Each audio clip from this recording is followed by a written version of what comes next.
biblical lesson. I am Brother Joseph. I'm Elder Dwayne Bell. Sister Irvine. And we're here to conduct our Sunday school lesson today.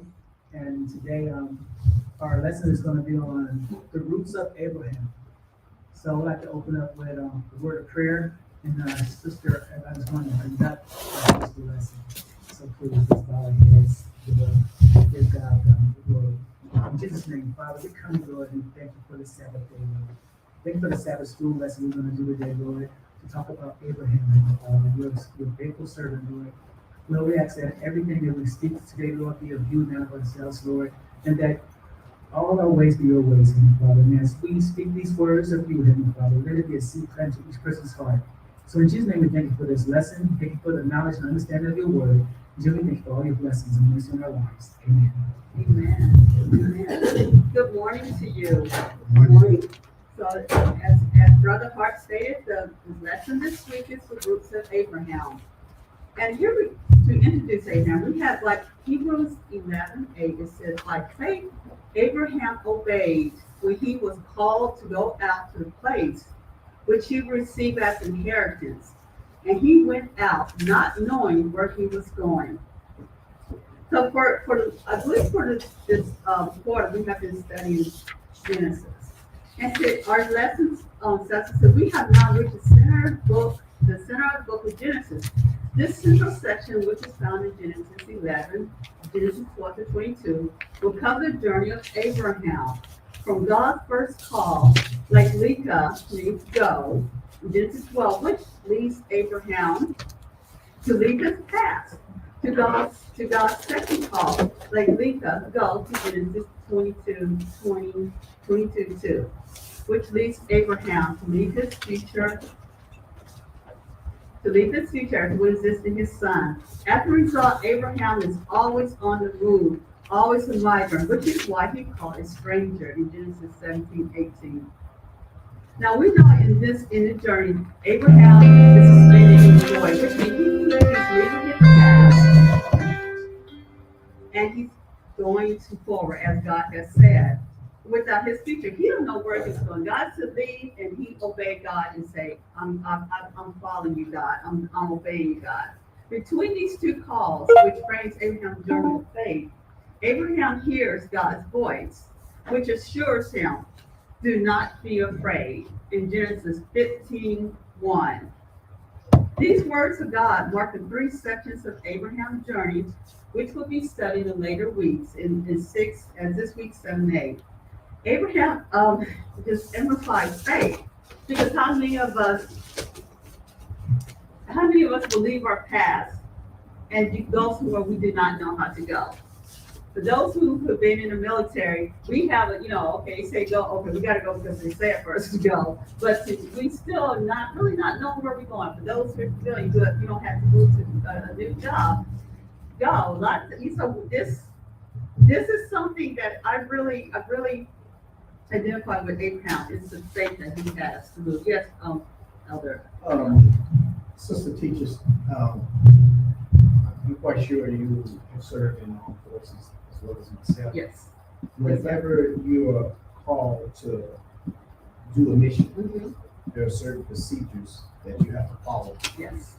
I believe that when Abraham heard the call, there was a lot of things he had to make up in his mind to figure out, hey, I'm going to follow the command of the call and leave that which I have grown up in, or Yes. friends, family members, or whatever. It's the same way when we get orders to go overseas. We're leaving our loved ones. We're leaving the guys we grew up with, the boys in the hood, we leave our little sweethearts and all this stuff to go to a call, to do a mission that we're called to do. Yes. And then the great thing about this is you don't know what you're going into.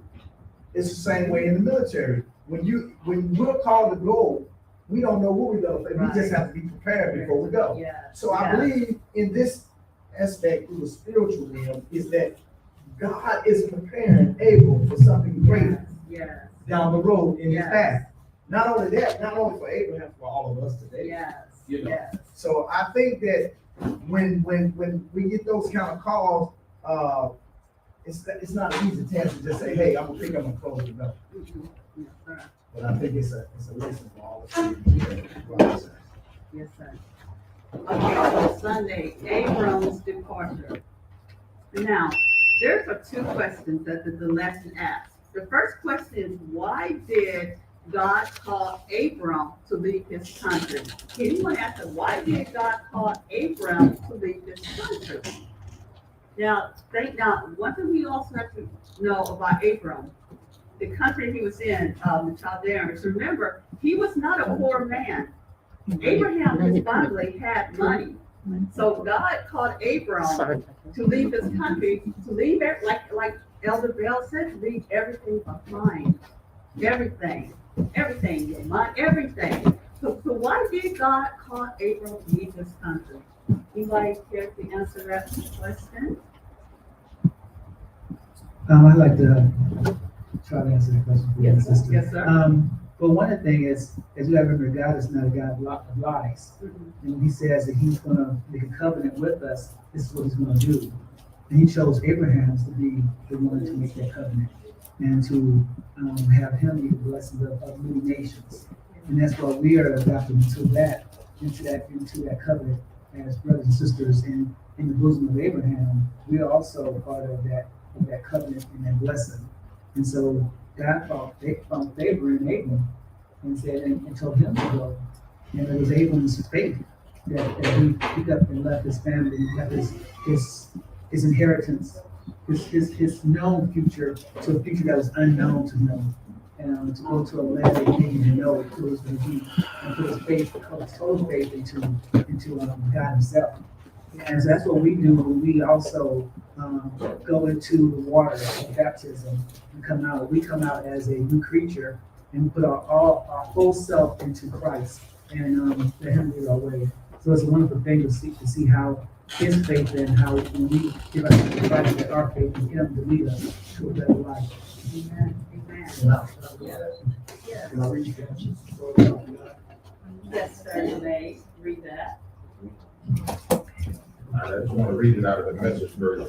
Just like Brother Hart said, in Genesis chapter 12, verses 1 through 9, out of the Message version, God told Abram, leave your country, your family, and your father's home for a land that I will show you. Verse 2, I'll make you a great nation and bless you. I'll make you famous. You'll be a blessing, and I'll bless those who bless you. Those who curse you, I'll curse. All the families of the earth will be blessed through you. Verse 4, so Abram left just as God said. Wow. And Lot left with him. Abram was 75 years old when he left Haran. Abram took his wife Sarah and his nephew Lot with him, along with all the possessions and people they had gotten in Haran, and set out for the land of Canaan and arrived safe and sound. Abram passed through the country as far as Shechem and Oak of Moreh. At that time, the Canaanites occupied the land. Verse 7, God appeared to Abram and said, I will give this land to your children. And Abram built an altar at the place God had appeared to him. Verse 8, he moved on from there to the hill country east of Bethel and pitched his tent between Bethel to the west and Ai to the east. He built an altar there and prayed to God. In verse 9, Abram kept moving steadily, making his way to Negev. Wow.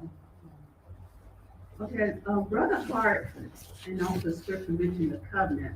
One of the things that the covenant in reference to biblical, because with covenant reference to biblical, there's three parts to covenant, and I like to bring that out.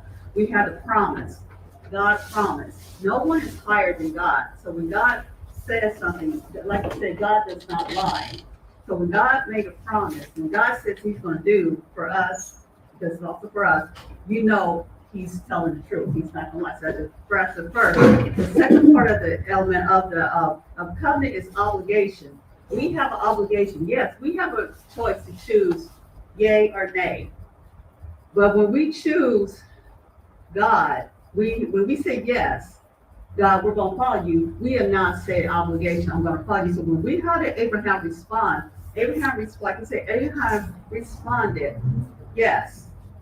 I'm going to obey you, God. I'm going to follow you. I don't know where I'm going, but you do. Like it's same with us. We don't know where God is taking us. Like I said, we're no different. I want to also stick this. We're no different from Abraham. We're no different from Noah. We're no different from anyone in the Holy Word because all our hearts are evil. We're just in a different time. And so in the third part of covenant of the biblical is the means. What was the means? The plan of salvation. Jesus' birth, Jesus' death. So everything points back to God. And so when we look at Abraham, how he responded, that's one thing I always said that, when I get to heaven, when I'm worshiping with falling down in Jesus' feet, I'm going to talk to Abraham. I think it's so cool. You know what Abraham did. And Abraham was not righteous. Please know, as we go further, Abraham was not a righteous man. God is righteous. Only God is righteous. But because of his faith, again, Abraham had to struggle. You don't find what his struggle is. Excuse me. Yes, I'm sorry. I like what you said. I just have to say this because I'm going over. Yes, sir. Yes, sir. You said this, Mhm. Abraham wasn't a righteous man. So therefore, that's an example for us. Yes. That's why he said we can come to him Yes. just like we Yes. are. Yes. And he will do the pruning, he will do the shaping, Yes. and he will put us where he needs Yes. us to be Yes. in order for us to carry out the Yes. mission that he has already in store. Yes. Yes. That's yes. a blessing. That is a blessing. And like you said, like it was read, that the blessing was for God said, I will bless those who bless you, and whoever curse you, I will curse you. All peoples on earth will be blessed through you. We are blessed. Amen. Now, I know I'm not an Israelite. According to the word, I'm not an Israelite. But guess what? I'm a Gentile. We are blessed. Because of Abraham believing, trusting in God, I am blessed. We are blessed. We are blessed. So any questions over today? No? Yes? I'd just like to make this one comment. At the bottom of the lesson Sunday, it says, God's promise is not just about a physical man, but about the salvation of the world. Yes. This is an idea of reaffirmment in God's promise of the blessings for all the nation. So Abraham was the first. And yes, he blessed him with a man, but the seed that came from there all the way to Christ was the salvation. So yes, Christ is the end result of the promise of that blessing, of that salvation for a land that's not of this world, but of a kingdom that is above this world. So we have to keep that in mind, that God has a promise of a kingdom, but his kingdom is not here, it is above this world. And God is coming back, is he not? The kingdom, my dear brother, is a kingdom of And righteousness. it's gonna come down. Yes. Okay, so Monday, the temptation of Egypt. Again, two questions that they asked, and these found in Genesis 12, 10 to 20. The first question is, okay, temptation of Egypt. Now, remember now, God told Abram to go to promised land. Did he not obey him? He did. He did. So he went. Okay. Now the question says, why did Abram leave the promised land to go to Egypt? Sister teacher, Yes, sir. there was a famine in the land. Mm-hmm. Let's really all the way back from the beginning. Number one, he was already chosen to do what God has called him to do. That means he left the place where he was before where He left. over there. Then he went from there. He left there and he went to, I believe it was, I read it, went into, the land that he was saying flowing with milk and honey, right? Yes. He left that place first, right? Mhm. And then he went to Babylon, right? Was it, I want to say that, he went to, it was three places he went before he got to his destination. And so in those three places, God was showing him that he trusted him in every step that he made. Mhm. Every step that he made, he didn't question it. He just followed and he was obedient to it. And by him being obedient to that, it led to greater things down the road. And those greater things, even though he went through some famine, he went through some folks rejecting him because, hey, they got used to the place where they were in Egypt. Because during the famine, the problem is that that's how you travel to Egypt, because the famine that they was going through in the land that was flowing with milk and honey. And so therefore he went down, there was a famine in the land, he was there because all the people normally around that area, when Egypt was a tight place that had everything for everybody from all walks of life. And so therefore, when the famine came, they figured, well, if I travel down here and build up, what I'm going through back here, then just maybe things will change in our situation. But here it is. This is the thing. They got there. And once they got there, watch this, y'all. They got there, they started adapting to the lifestyle. And when they started adapting to the lifestyle, the appetite got great. And the appetite got great. When the appetite got great, sister, they start compromising from their teaching and from the promises that God had already placed in them. They start losing the vision of the promise that God said he prepared for them. And they start practicing wickedness. They start being self-righteous, so they start losing their spiritual eyesight. And then they start doing things on their own, doing their own thing. In other words, they got down there and they said, oh man, this place is what's happening. Oh, a lot of people like to say, hey, I like to go to Vegas because Vegas is where it's at. So they go down in Egypt down here, they get down here in Egypt, they got food, listen, they got the clubhouse, they got the theaters, I'm just paraphrasing. They got all the good stuff, and man, I'd rather be here than to be back here struggling, trying to make ends meet. But Elder, Amen. did God tell Abram to go to Egypt? God did. No, he didn't. That's a He question. didn't. Why That was did on his own. he went? He went on He his went own. on his own. And So that's what happened. Like this, speak a moment. Well, we know that God is a God who also tests. So yes, he did give them the land. The land went to famine. But instead of trusting in God that he will provide, they took on their own to find their own provisions. But with all that said, they didn't have a good life in Egypt because they had to leave Egypt and go back to where they came from. And then God continued to bless them. Sometimes in our life, we're tested and we go through hardship. But God wants us to go through the hardship, because in the middle of the hardship, he will meet you and take you the rest of the way through it. And sometimes we find ourselves in the Egypts of our lives. But God wants to go back to the Canaan and come in and stay in the desert, because that's where he's at, and that's where he's going to give us our blessings. So we have to remember that as we continue to walk this walk, that we must go to the desert and wait for God, because God is there. Blessings. okay, thank you. So the second question, how did Pharaoh, so Abram, again, struggle. What struggle did Abraham have when he got to, first of all, again, he did not supposed to go to Egypt, he didn't ask, he did things. So when Abram, it said, question, how did Pharaoh behave in comparison to Abram? What did Abram do when he got to Egypt? What did he tell his wife to say? Was it a lie?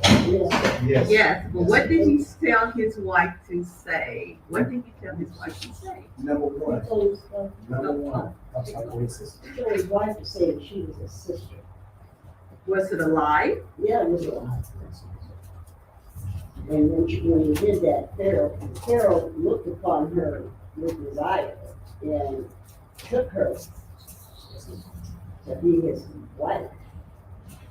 And when he did that, I didn't say that carefully, but when he did that, You're correct. when he did that, all hell broke loose. I mean, Okay, now, we also know that Sarah was his half-sister. Now, while I'm getting, Sarah was Abraham's half-sister, and I believe it's found in, if I can read my notes correctly, I believe it's found in Genesis 20:12, but Sarah was the daughter of his father, though not of his mother. So yes, Sarah was Abraham's sister, but the lie came in because Sarah was his wife. Sarah was Abraham's half sister, and I believe it's found in Genesis 20:12. That's Correct correct. me. That's correct. It says in the King James Version, and yet indeed, she is my sister. She is the daughter of my father, but not the daughter of my mother. And she became my wife. And so he's still alive. I mean, he did not tell the, yeah, he told half lie, but it's a half lie. A lie is a Lie is lie. a lie. Sin is a sin is a sin. Yes, brother. I think the biggest problem with this whole story is it's a sin problem, and he got complacent. And that's one of the things we learned in the military for our retirees and veterans here. When you're going to a foreign land, when things are seen at peace, sometimes we get comfortable. Or when you're in sin, when things are going good, you get comfortable. And I think that's what happened to Abram when he got to Egypt. He got comfortable, he got complacent. And they kind of forgot God. Do you also think it's a struggle? Like I said, we all have struggles. Do you think that was a struggle of Abraham? But you know, as we go further, this is not the first time Abraham lied of saying that Sarah was his half sister. So it's not like a struggle, sin, a struggle he has with telling the truth. It's a lie. He saw things that were good. I can see things that is good, but do I have to lie? Yeah, he I saw mean- things that were good, and I can see the things that were good. Yeah, it made him lie. And I believe it was a trust issue. He didn't trust God all Yeah. the way. That's why he tried to do things on his own. And that's what sin will allow you to do. You try to fix stuff on your own, and then you get put in a bind, you catch yourself lying. Then you catch yourself doing other things. Then you're like, oh Lord, help me. But it's a struggle because not everybody's gonna lie. There's some, I mean, each one of us has our own struggles. Not, so is it a struggle? Was it a struggle for Abraham? That struggle with Abraham. For Abraham's struggle, how like he could not tell the whole truth. He could not tell the truth. Just like I can face some, I'm gonna be a witness here that, testimony.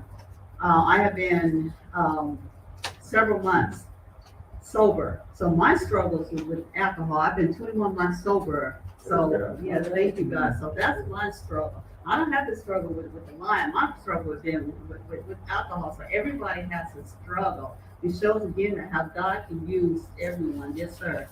Can I just give a small analogy of something that occurred? I'm not gonna call the names or anything, but it happened within the inner circle of some people that I know. Mm-hmm. We have a husband. We have a wife. The husband is struggling with alcoholism, drugs.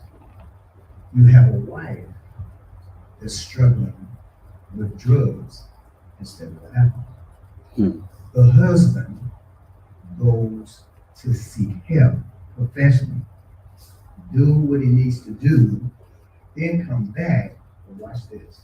You said the key word earlier. When I heard you say alcohol, my mind went to this situation. And so something happened to where it landed him back in that same situation. So he had to spend an X amount of time to think 101. And so when he decided that, hey, when that voice spoke to him, I'm gonna go all the way in. But let me tell you how the devil works. So when he recovers and come out to get away from, sometimes it has the environment that you're in can drive you to do what Abram did. The environment, I know I'm not supposed to, but then I do it anyway. It's a struggle. Then the spouse takes and picks the individual up. And then the spouse take and bring the same stuff that landed him in that situation. But praise God, that individual stood up and said, no, not anymore. So I say that to say this. I share with those individuals what you just did. You turn around and carried him back to the same graveyard that he just came out of by doing what you just did. I said, now, what I'm telling you is that there's a sign for you to do better than, because you are not out of the woods. You got some other challenges that you're facing that you don't even know what's gonna happen, the outcome, because you're walking into a place, I'm blind, they can't see, you don't know the physical answer. So now you gotta walk by faith to see if the outcome gonna be great. So what I go on to say this here, in this example with Abram, and in this setting with Abram and his situation, he had plenty opportunities to say, hey, no, I'm not gonna lie. But the sin was so great, he had to tell a little bit lie. Like the sister was saying, if you're gonna tell a half lie, it's just a whole lie. So it's a struggle for all of us. And I think that God was saying, we sing the song all the time, the struggle is over. God is trying to show us that, hey, look, I don't care what you're going through. I can deliver you from whatever you're going through. And I think that's what you're trying to say with this situation. So what about, okay, so who did God use to bring him back? Come on back home, Abram. Who did God use? Pharaoh. Pharaoh. Yeah, there you go. History. We know Pharaoh. Now, we know we know that, you know, if you study history with the history of Egypt. And God can use anybody. God used anybody. And so what did what did Pharaoh do? When Pharaoh found out the truth, what did he do?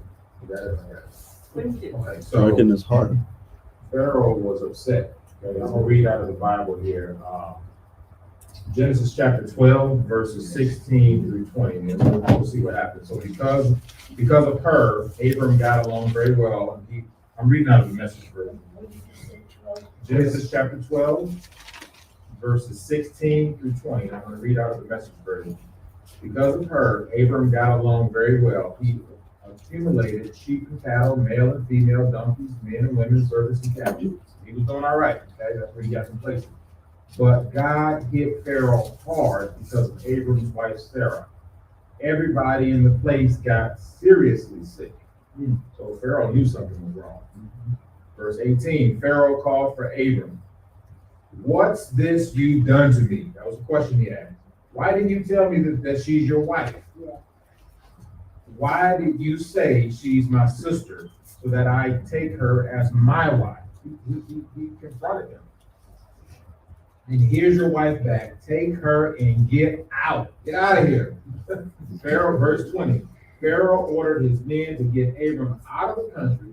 They sent him and his wife and everything he owned on their way. Pharaoh wanted nothing to do with it because he knew it was wrong.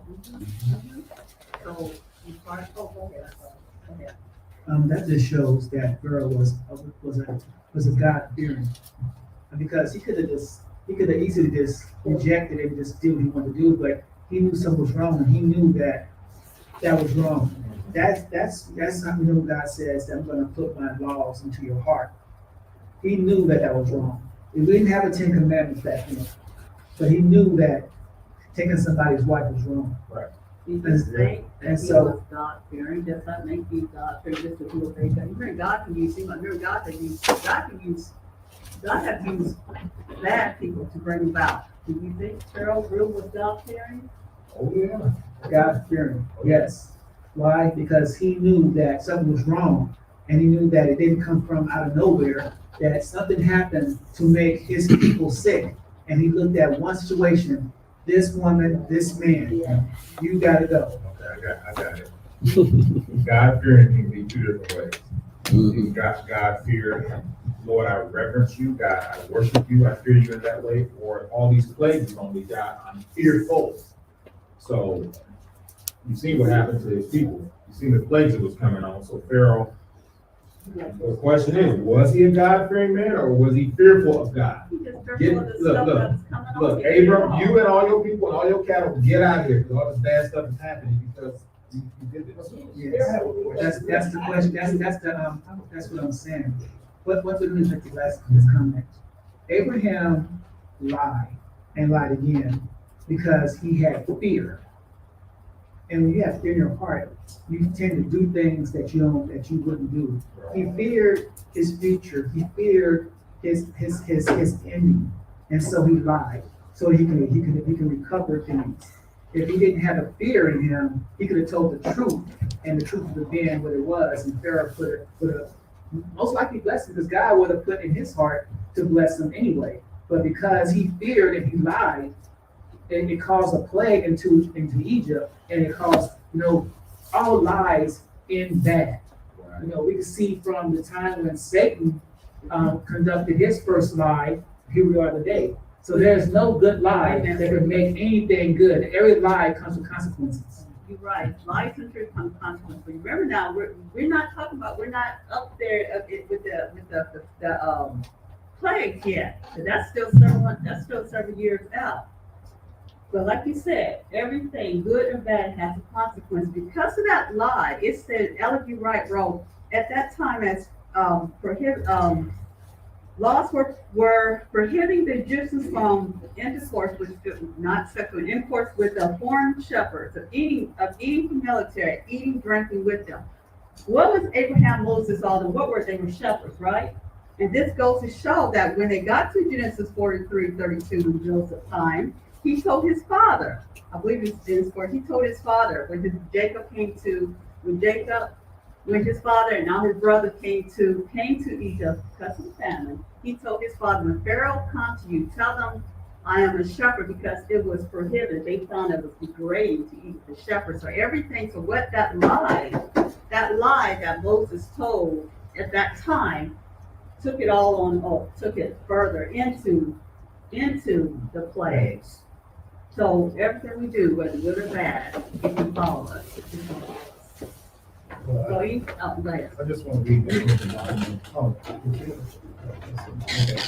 I was just going to read that after Sister Teacher was giving. Now, it said down at the very bottom of this lesson in the last paragraph, it says, Abraham.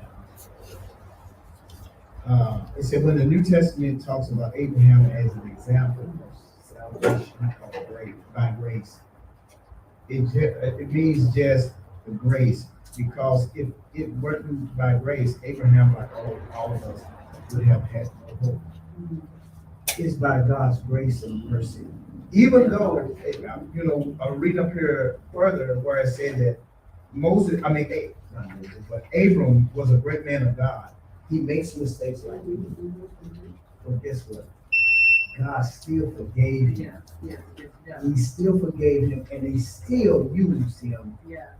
And out of him, I know when you're here, because great nations came. Sister Penny? I'm sorry. You gotta speak. I'm sorry. Okay, so our next one, Tuesday, Abram and Lot, and this will cover Genesis 13:1 through 18. Now, question, what does this story teach about the importance of character? And we're talking about Abram, uncle, Lot, nephew. What's the importance of character? And in military, we were told, well, also in criminal, the preacher is a creature of habit. Be aware of your surroundings. Don't trust anyone. Always be on the lookout. So character? What does it teach about character, about Abram, about Lot? Because at that time, once they left Egypt, again, Abram came back rich because of the blessings, like Brother Hart said, the blessings. And Lot also had too. They were not broke. Abram and Lot were not poor like sister girl here. They had, And so when they got to, it's the story. So when they got to back to Promised Land,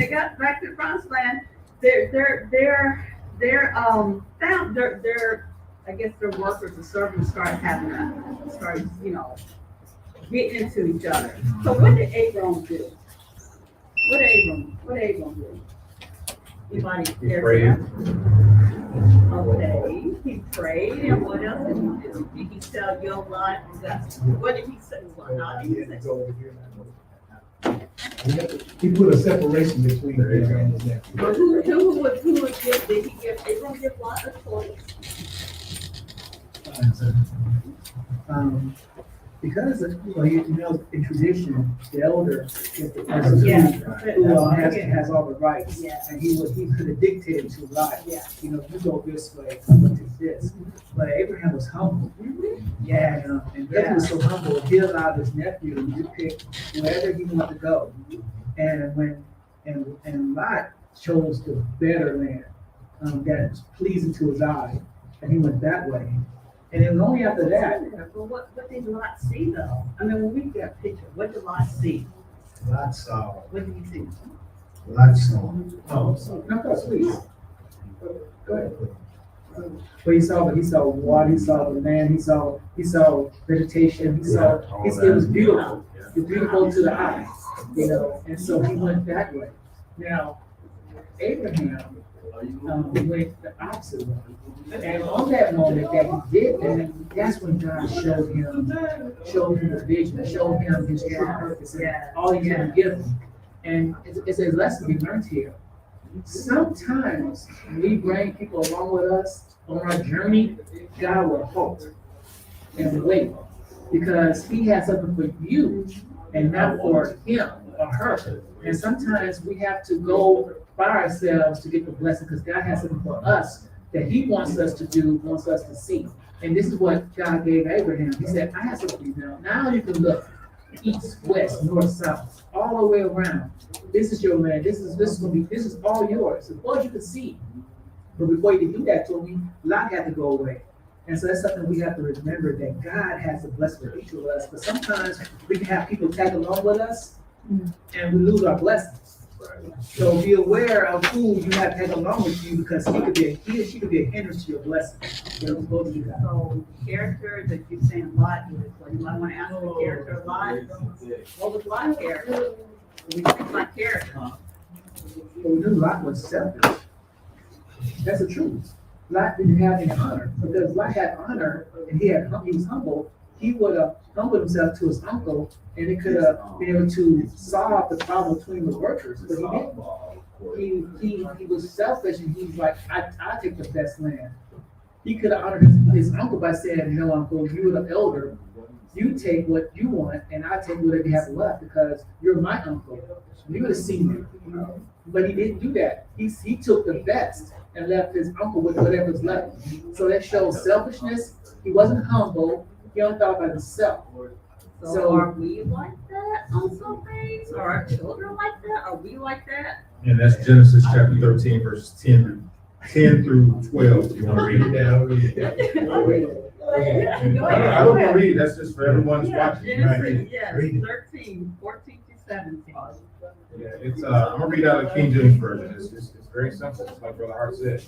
Verse 10, Genesis chapter 13, verse 10, King James version. And Lot lifted up his eyes and beheld all the plain of Jordan, that it was well watered everywhere. Before the Lord destroyed Sodom and Gomorrah, even as the garden of the Lord, like the land of Egypt, and thou comest unto Zoar. Verse 11. Then Lot chose him. He chose him, so, right? All the plain of Jordan, and Lot journeyed east, and they separated themselves the one from another. Yeah, so now we get to the, once they separate, we get to the Babel coalition. So from Genesis 14, 1 through 17. So what is the significance about this war taking place just after the gift of the promised land? And again, it tells you, what does this teach us about Abram? Now, we at this time, we know that Lot is where now? Where is Lot right now? He will be in Sodom and Gomorrah. At this time that the war started, Lot is now in Sodom. So Abram, they're talking about at the time, Abraham got into a war, right? Yes. In a disagreement. And it says that there was 5 kings against 4. And it said the reason for Lot, now did Lot automatically just jump into this war?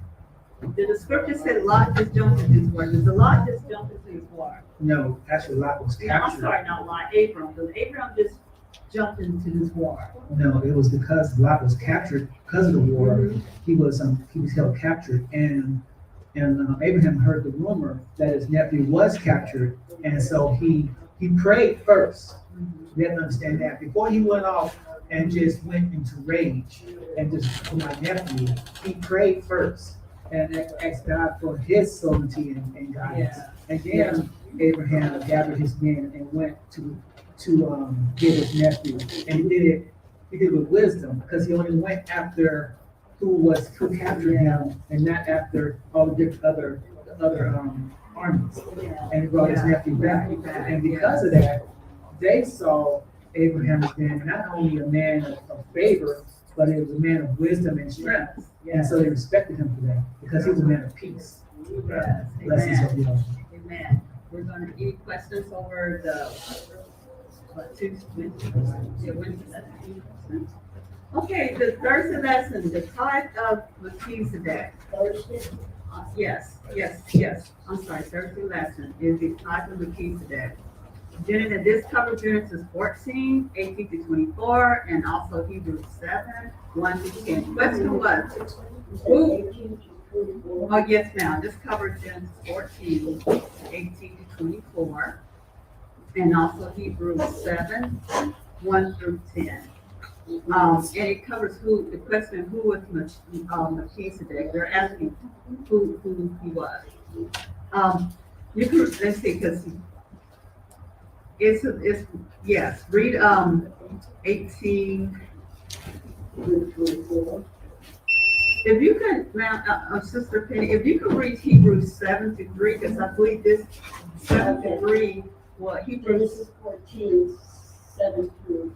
no ma'am, if you can read Hebrews 7 through chapter 7 3, I'm sorry, I'm talking to her, so I apologize.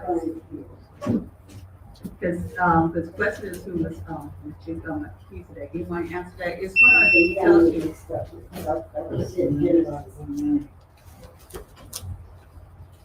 If somebody got it, go ahead and read it, because I have to find it. Hebrews chapter 7, what do you want, verse 3? Yes, it's just gonna tell who he was, who he is, who he was. Because it's gonna bring about why did Abram give tithe to this priest, to this person?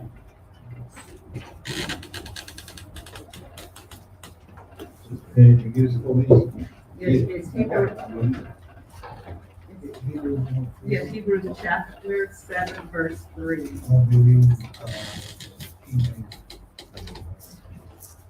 Hebrews chapter 3 says,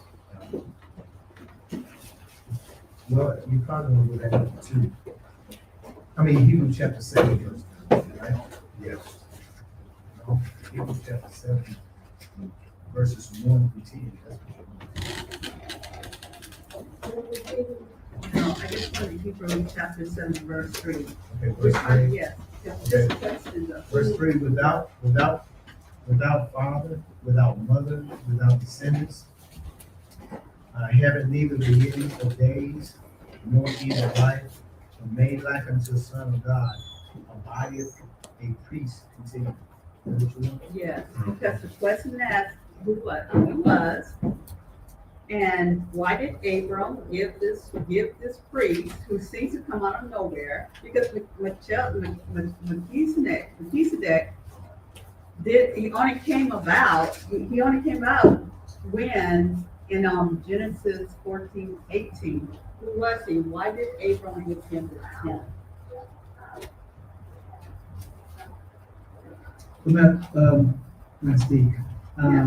Melchizedek was a high priest, and he was a servant of the Lord.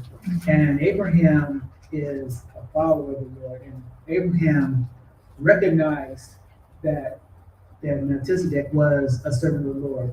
And because he recognized that, he gave him a tenth of all his earnings, recognizing that God uses many people. Yes, Abraham is the father of the nation that is to come, but Melchizedek was a priest of God. See, God uses many people, and he brought him there to show him that he's not alone. You know, sometimes you think you're alone in this walk, and God will bring somebody to you, show you that you're not alone. Here's one of my servants right here, who's here to pray with you. Hello, and be with I'm you. Noah. And so sometimes we have to recognize that God has always got somebody there to do his will. Let's get it on like that, Brother Joseph. And as you were saying that, I saw this down here in the lesson too as well. like middle-aged them said, that Melchizedek officiates indeed as a priest. He served bread and wine, an association that often implies the use of fresh grape juice, which reappears in the context of giving the tithes, giving that which was given to him. You know, yeah. and the thing about that is, it goes back to what you said, teacher, about what type of person that Abram was humble. Mhm. Because there's an old saying saying, what comes from the heart reaches the heart. And so what Abram saw in Melchizedek and in Melchizedek saw, it came from the heart. It was ordained from the heart. So therefore, if we look at it as in a spiritual aspect, we got to learn to love one another as Christ loved the church. Yeah. That's what he's saying in a nutshell. Sister Penny, do you have something you want to say? No, Okay, just want to say one thing. Symbolism. As you know that Melchizedek, I hope I'm pronouncing it right. Melchizedek. Melchizedek. Thank you very much for forgive me, Melchizedek. That a symbol, wine and bread. And what is that a symbol of? Communion. So even before, Christ's communion, there was a communion, a symbol like the bread and the wine, the breaking of the bread and the wine. There's a communion. So this has been established way before time. So God has always had a plan. God is never without a plan. He's never without structure. From the beginning of its time with Abraham, bread was broke, wine was drunk. So we have to remember that into this day right now, we're still doing that same tradition. Blessings. Yes, and also speaking of tithe, he gave the 10%, he gave his tithe. And what is Malachi 3:16? Speak about God's tithing, right? He gave his 10, tithing. And one thing, and for us to do, and one thing how I break down, again, this is just me, the tithes and God's money, we know it's God's, not it's his. When we turn it back to what is his, and also offering is showing off that God is pure and good. And also another way I break down of giving back to what is God, what is his. So like a brother I buy you, I ask you, can I borrow $2 or loan $2? That means you take my word, I'm gonna pay you back, right? So when we give 10% back to God, this is just me, when we give 10%, what is back to God? That is his. So if I say, hey, can you loan me $2? That means I gotta give that back to you. That's yours, because I asked loan or borrow. And so we're giving back to what is God, what is his, the tithe and 10%, because 10% is what's God. And that's what Abram did. He gave. And he saw him as, yes. Can I speak? Two things. First thing is this, that when we're not too long, when somebody asks us, we give them a heart, not looking for anything back. So my sister, if you ask me for $2, it is yours. Amen. Right. If I say I'm gonna loan you, trust me, my character. If I say I'm gonna loan something, you trust me, my word, I'm gonna give it back. But I wanted to express this here at the bottom. It says that as such a tithe is understood as an expression of gratitude to the Creator who owns everything. Approximately, the tithe is understood by the worship not as a gift to God, but a gift from God, because God gives us everything, beginning with everything. So when we give in tithes, we're not giving to God. It's God giving us, because we use a tithe to fund things, to help the homeless, to pay bills. God gives us this money, so it's not us giving to God, but it's God giving back to us. And so we have to twist our mind back the right way. Because God is a giving God, a loving God, and everything that is ours is God. So when we give our 10, we're not giving it to God, we're giving it to us. And so God is giving us this because he finances us in all that we do. So when we give of our 10%, God is giving us back this 10% to use what we do for the kingdom. So don't think to yourself that, oh, I'm giving to God. No, God gave it to you. All you're doing is giving. He's giving it to you to give to the community. So we have to remember that, oh, I got to give tithes because if I don't, God's not. No, God has already blessed you with the money. God has blessed you with the finances. God says give. Because when he gives to you, you give it to them. And so it's a blessing threefold. Rest of your vote. Could I say one thing to add to that? I want us to understand with the tithe, and you're correct, but it's also, it has a little bit more in depth to it. What we're saying here, when we give and we're speaking physically, but spiritually, in our giving, we all do it on a spiritual level, but sometimes we don't receive. She was talking about, the teacher was talking about, and brother Joseph was talking about, when we give our tithes and the tithes go out to different ministries, saving souls in other countries and feeding the homeless. That's from the spiritual realm, feeding the homeless and praying for someone. Even coming out of your comfort zone, assisting and aiding those who are sick, holding those who are naked, feeding the hunger. That's what it's all about. And a lot of times we just look at, like you were saying, a lot of people wonder where every time going on this, but this is what it is. It's all part of ministry, God's ministry, His work. Sometimes we have to look beyond just what we see in the earthly thing and look above the hills, like he said, and see the things when people are hurting. Give love to those who are less fortunate than we are. Sometimes we can get into the point like some of the characters in the Bible that we are so righteous that we ain't got time for this individual over here. But that's still part of your 10%. You still got to give to that person. That's still part of your tithing. You got to give to that person. You got to let someone know that someone cared and died for you just like they did for you and me. That's still part of your 10%.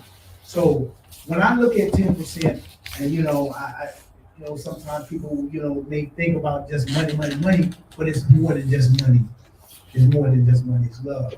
It's giving love to those who are less fortunate, clothing, feeding the hungry, providing shelter. This is what we do with God's people. This is what our ministry is all about. And this is what came up out of Abraham. People like us, ambassadors for the kingdom of God. And your gifts and talents and your time as well. Time as well, that's right. Amen. That concludes our gospel lesson. Someone pray. I'll give a closing word of prayer. Thank you, God, for this lesson study, God. All the lessons in the Bible are stories, true stories for us to learn from. The story of Abraham, God, the story of Melchizedek, even Pharaoh, and how we can be better servants of you, God. I pray that you will continue to use us, God. I pray that you will bless this lesson study for those that are watching the broadcast and those that may re-watch the broadcast and study your word. God, we're praying for the rest of this Sabbath day, praying that you will bless the manservant that's going to give the word after Sabbath school. Bless all our church members that are traveling, trying to get here. I pray that you will bless the teacher, Father God. Thank you for her faithfulness in studying your word. In Jesus' name I pray, amen. Amen.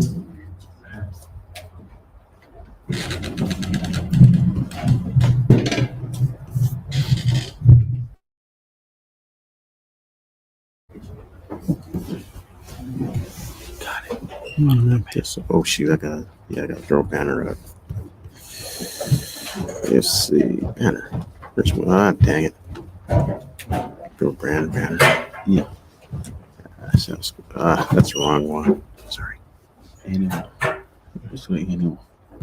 This one. Looking back. Mm.